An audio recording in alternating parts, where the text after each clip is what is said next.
Bonjour les amis, la leçon d'aujourd'hui est le nom de mois. سلامونه ملګرو د نن ورځې درس د میاشتو نومونه. ژانویه جنوري. فبریه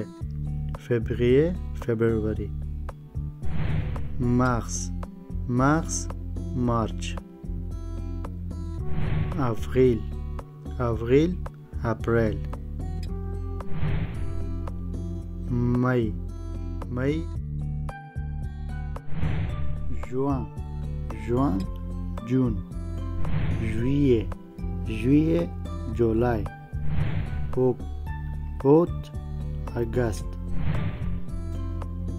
septembre september.